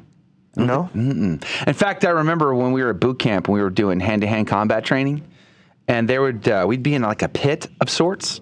And it was like sawdust pit kind of a place so that when they threw you around, it would be soft landing kind of thing. Mm-hmm. And there'd be platforms where the drill instructors would pace back and forth on these platforms up above us. Mm-hmm. So the whole time we're doing this hand-to-hand combat. And by the way, they would like when they would do breaking holds and locks and things like that, they would push your joints to almost to the point of breaking. It hurt quite a bit, actually. And so while that was going on, they'd be up there spouting statistics from Vietnam War on Marine Corps fire bases that were overrun. That sounds delightful. And how it was the responsibility of every Marine to dispatch 30 of the enemy soldiers for every one Marine. And then so in other words, and they would say, so if you choose to die, well, then you're leaving your brother to have to kill 60. So we're like, oh, College U.S., I guess we're not allowed to lose that battle. I can't allow my brother to have to do my job too. So anyway. Yeah, you're not allowed to die because someone else to do your work for you. You have to ask permission to pass on. I don't know. How do we get to that? Well, like H-Town, hold it down. That's how we got to. I'm like, Sci-Fi Mike said he'll call in on Thursday and Friday. All right. Hey, and go ahead, dude. You're covering the base. Praise be to God. Go ahead. Call in Thursday, Friday. Call in Saturday too while you're at it. I just got a comment from Mary. It says, wondering why they, meaning the bishops, didn't talk publicly about Respect for Marriage Act. Exactly. This is what gets me. Where is the support for marriage? Where is the outcry? What's marriage? From the USCCB last week on selling marriage down the river by so-called conservatives. Yeah, can we be done with the USCCB now? It just kills me. You're not going to get a truly pro-life country unless you have defense for marriage between a man and a woman. Would you say that you have to have a defense for tradition, family, and property? I might say such a thing. Wow. But can you expect them to speak out when, I mean, there's pretty clear evidence that they're receiving money from the government. That's the problem, right? And they're not going to speak out and bite the hand that feeds. Exactly. So it certainly asks it begs the question, like, do we still need the USCCB when they're not even playing for our team? Did we ever need the USCCB? Did we ever need them? I don't think so either. There is a poll going on Twitter. Which group do the silent and fearful bishops fear the most? A, Pope Francis and the Vatican. B, politicians and leaders. C, newspaper, media, TV. Or D, rich donors. Notice there's one thing that's on that list that's not there. What's that? God. Yeah, exactly. Milstinations. But by the way, just in case anybody's wondering, Pope Francis and the Vatican is so far winning, and rich donors is second place. 1,500 votes so far. You know, I once had an opportunity to talk to one of the wealthiest donors to a particular bishop. And he was a neat guy. I enjoyed hanging out with him and talking to him, and we once had a conversation about something similar in nature, and I said to him, you know, it'd be great if we could motivate the bishop and us, you know, to be courageous for the faith, have zeal, and do amazing things. But it's going to take you and you alone to do this, to encourage him. So the next time you're hanging out with him, next time you're having wine, you're going to have to say, Bishop, we have an opportunity. You need to be courageous, even to the point of martyrdom. Yeah, right. Imagine. That'd be so good. I'm not so naive to believe that ever happened. Oh, it'll happen. But I did have that opportunity to have that conversation with a guy. And I thought, if anybody could encourage this bishop to do something more courageous and amazing in a time of great scandal, it would be you. Would you want to hear some good news, though? Yeah, let's hear it. Gabriel Castillo just hit his 100,000 subscriber. And so he just got the YouTube silver plaque. Really? And I didn't know this, but officially his YouTube's channel's name is called Mary's YouTube channel. And so he got his plaque says, presented to Mary's YouTube channel for passing 100,000 subscribers. Hey, Gabe, can you juice us a little bit? He does. He does. Yeah. And also, today is the feast of the presentation of Our Lady. Yes, it is. So I mentioned that at the top of the show. Everybody should, if you can, make it to Mass. Give Our Lady some praise today. Because, you know, when things go bad, at the end of the day, she deserves How bad is it? How bad is it? Our Lady, a supremely holy soul, is received in the temple and entered into the service of God. Despite the corruption of the nation of Israel and the transformation of the temple into a den of thieves and a den of the Pharisees, an incomparable light appeared, the sanctity of Our Lady. Amen. Another one of those Russian bots is in our Facebook feed. Welcome. Going by the name of Jesus Robles. Welcome, Russian says, even when Adrian is wrong, he sounds so savant that it's understandable. People levitate towards levitation itself. Interesting. So wise. I don't know what that means, but I agree. Repudiationology expert. You know, I have absolutely zero clue what that means, but I 100% agree. You are a savant. You're supposed to know. So Do you know where the word Jesuitical comes from? Jesuitical. It comes from Twitter, right? No. No, come on. It comes from Twitter. It's clearly a Twitter invention. A Twitter invention. Right. Invented in 4chan about 400 years ago. Okay. Well, anybody? Do you know the word Jesuitical? Where does it originate? Do do do do do do do. Yeah. Good luck. Anybody at all? Bueller. Jesuitical. Bueller. Nobody? Anybody got an answer? Nope. The answer is I made it up. Yeah. Came to me in a dream. Came to you in a dream. No. Cite your sources, sir. Cite my sources. My sources is I made it up. Made it up. Okay. Jesuitical. Anybody? I'm looking around and see if anybody said anything. Sharon thinks you look like a TV star. She is watching the show on a Roku on television. Wow. I feel bad for you. Yeah, I was about to say. I mean, we are filming an 8K downsampled to 4K just to improve the quality. Or we have cheap webcams that we're doing all this, so I'm not sure how good that could look. And we're streaming in 720p. It can't be a good outcome, Sharon. I'm not sure. Unless the TV's like, I don't know, like a 18-inch TV. Hey, Joe, did y'all take a collection for CCHD yesterday? No. Nope. Good. Pretty good. Yeah. So the answer to the question for the Jesuitical is that it was first used as I guess it still is used as a derogatory term against the Jesuits, which actually the Jesuits kind of took it on and were like, it's fine, no big deal. We're Jesuitical. We'll take it. And it literally referred to... That's like a circular definition. You can't include the word in the definition like that. I didn't define it yet. You said the Jesuits are Jesuit. We're Jesuitical. We can take this. Yeah, but that's a circular definition. I didn't define it yet. What is Jesuitical? They called them. They took on I said it started off as a derogatory term, and they took it on and said, yeah, for sure, we'll take it on. We'll call ourselves badge of honor. You're saying? Yeah. And even though it really Malachi Martin, I guess. I don't know. He's not really a Jesuit anymore. Well, when he wrote the book Jesuits. Yeah.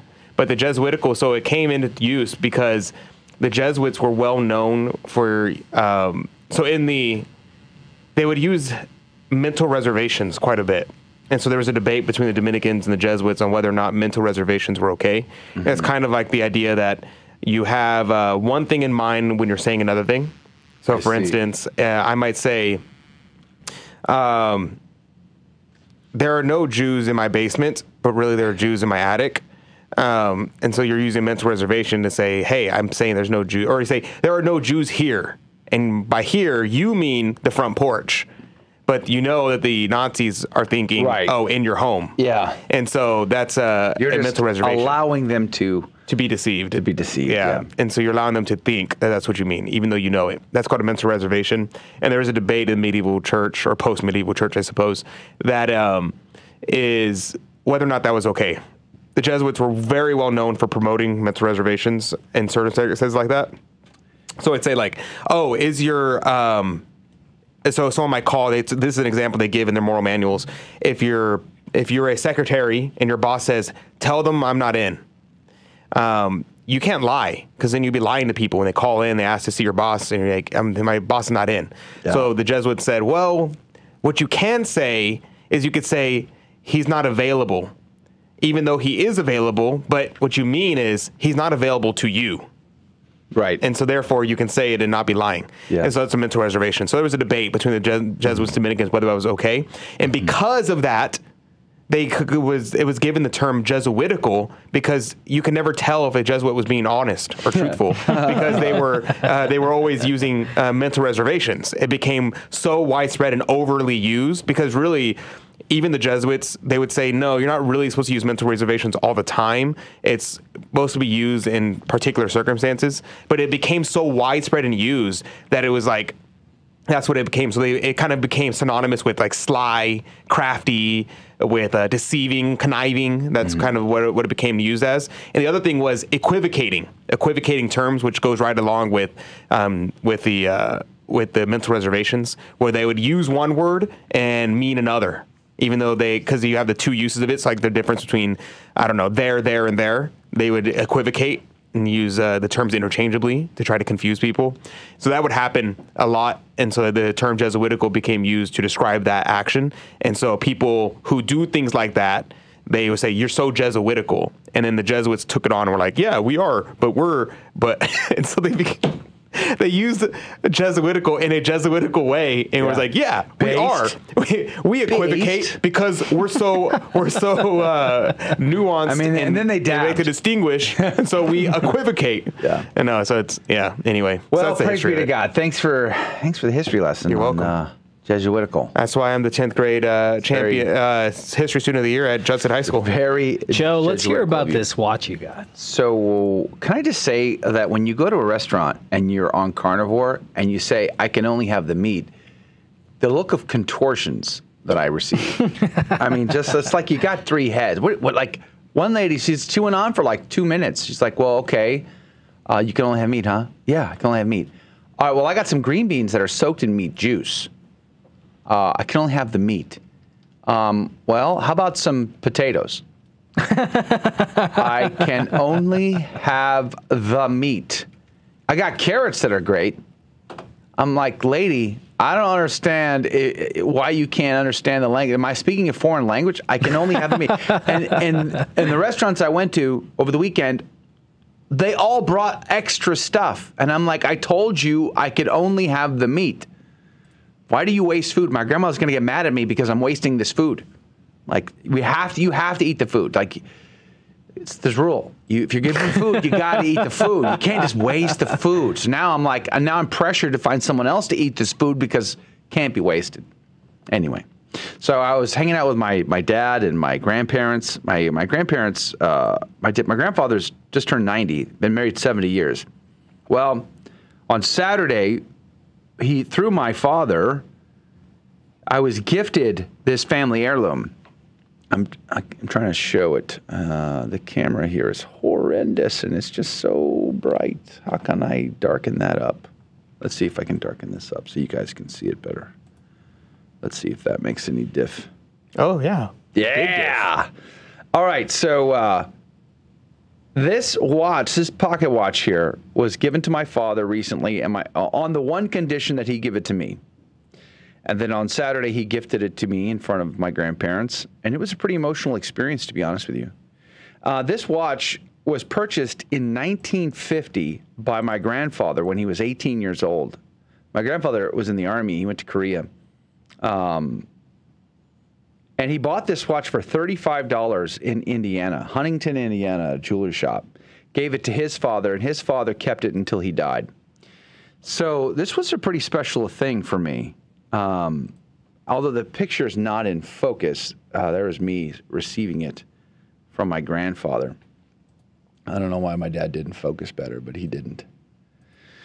And it's a pretty special thing. You know, I'm certainly not the only grandchild. My grandparents have a bunch of grandchildren. They could have chosen to go a different route. But my dad is the oldest, and I'm his oldest son. My sister is older than me. But, I mean, this was, I remember my grandparents, they had a farm in Indiana. When I was a little boy, we'd go visit this farm, and I loved this farm. This was like a magical place for us. You know, they had a big red barn, fields. You know, we had the woods to play in. And I loved running around this farm. It was so amazing. Snow sledding and all of that on this farm was just a very magical thing. And then I remember when they were empty nesters and they sold the farm off, and I was like, wow, there goes the family base. Like, that was home base. No matter where we were, or the fact that my parents got divorced and things were chaotic in our life, that still felt like home base. And then when they sold it, it felt like there was no home base anymore. And I remember, you know, they were doing an estate sale to get rid of all of their stuff. So they actually moved into an RV.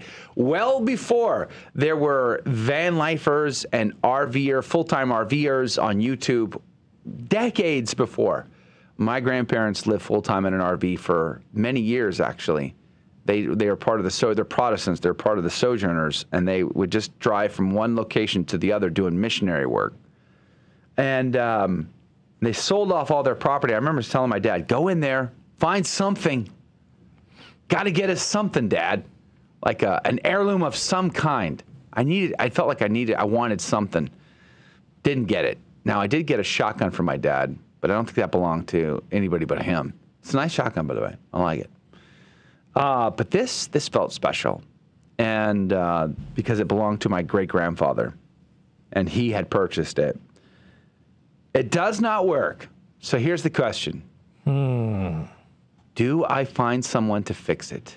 I know a guy who might do it for you. But isn't there a risk in that?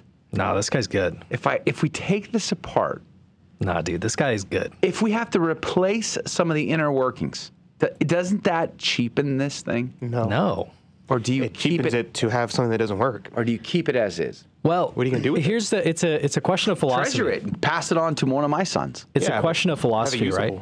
Well, it doesn't have to be usable. That's the thing. How do we feel about family heirlooms? If you want it to be used, then I would say fix it. But do you think we should never restore anything? No, I do. But there's risks involved. But the risk, looking at it, You're going to be using it. I would love to hear the ticking of this because my great-grandfather heard the ticking of this. I would love to hear it. But if I give this to a watch expert and they take it apart and they have to replace things or something goes wrong, have I damaged the family heirloom? No. That thought popped into my head. I mean, it's already damaged, right? It's not working. It is not working. You know, I have not wound it, and my grandfather told me he has not wound it. I don't even know if he's ever wound it since his father passed. Probably the mainspring is broken, or it needs a lubrication or something like that. The little I don't have it on me, but the little second hand is broken off too. Yeah, dude, fix it. It's a philosophy. It's a use of philosophy. I'm 100% on board. Fix it. 100%. You're on the board. What are you on the board? You got nothing to lose by fixing it, especially if it's already broken. But how bad would I feel if it's like further broken? Well, it's going to be very hard to break it further if you send it to a reputable guy. A reputable guy. My thing would be you're going to be tempted to use it. You're going to be tempted to have it in your pocket. Yeah, that's the thing. Do I carry it? You might damage it. Do I carry it? Do I put it away? What do you say? I'd carry it. You'd carry it. I'd put it away. I would never take it out of the house. My dad, when I was going through his stuff, I found this awesome Seiko watch from the 70s. Oh. Super baller at the time. He had it his whole life, and it never worked. And I remember looking at it one time when I was a kid, and I was thinking, wow, like this is a cool watch. Why does he have this in his random tin box up here? Like, why doesn't he wear this? Yeah. He could never get it working. When I got it, I was like, I got to get this thing going. I have to. And it didn't have any like internal mechanisms or anything because it was like one of the first. Seiko had the reputation of being one of the first. What do they call those? It was like an electronic watch. Digital? It's not a digital watch, but it's. I think it's like piezoelectric. Oh, I never heard that term. So it doesn't have any sort of like gears or anything like that, right? You don't wind it or anything like that. Yeah. It's battery powered. So I started looking through on eBay, looking for all these different parts, and I looked at it. It looked very, very simple. I looked at it, and I was able to replace the parts and fix it. Wow. And I wear it. But I try not to wear it as often because I'm afraid I'm going to damage it. Right. Because it is an heirloom. Yeah. I don't see, but the thing is I don't know if I would ever give this away. Now, I would never give it away. I'm going to my kids. Well, you know what I mean? Why not? My grandfather told me it is his intention that I should pass it on to one of my sons. That would be cool. Now I won't be doing that for any time to come soon. Yeah. It'll be a later in life kind of a thing. It'll be maybe in my will. Yeah. Kind of a thing. But you mean spiritual sons, right? Like you're gonna give it to me? Is that I did threaten? In fact, Daniel Jude, one of my middle sons, he said, "Who are you gonna give it to, Dad?" I said, "Well, I think I'm gonna give it to Rudy." Like, what?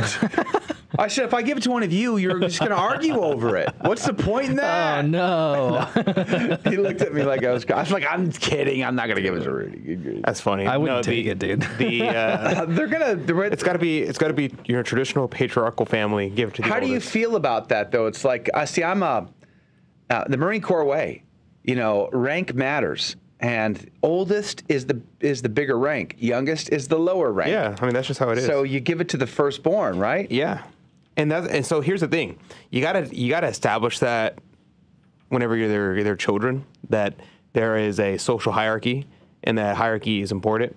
Otherwise, then you do have the fighting. But if you understand everybody has a place in life, I agree. Then there's less fighting about it. I agree, but even still, you would then have to make some sort of reparation to the young son. Yeah. So because you're nurturing an opportunity there for animosity between those division. brothers. Yeah, I'm a little worried about that. That's what I'm saying. I'm saying that if you have these social hierarchies built in, then they won't have animosity. Yeah, but it's not that easy. Here's what I'm going to do. My grandfather paid $35 in 1950 for this watch, and it was used, he said. So he doesn't even know how old it is, really. It could be older. So it looks 1910s. I'll gift the pocket watch to my oldest, and then the youngest I'll give my P1 McLaren. And my Ferrari collection. Is that a fair trade, you think? That's a good idea. You good idea? Yeah. Can I have a Ferrari too? Maybe. Okay. Maybe. You got room in your garage? Yeah, sure. Okay. I have a room in my garage for your Ferrari, yes. I have room in my garage now. I don't understand why you wouldn't want to get it fixed, because then you just have a broken pocket watch. Yeah, I guess let's just say I went onto eBay and I bought an antique watch. Right. Yeah. Like, I would care less about that.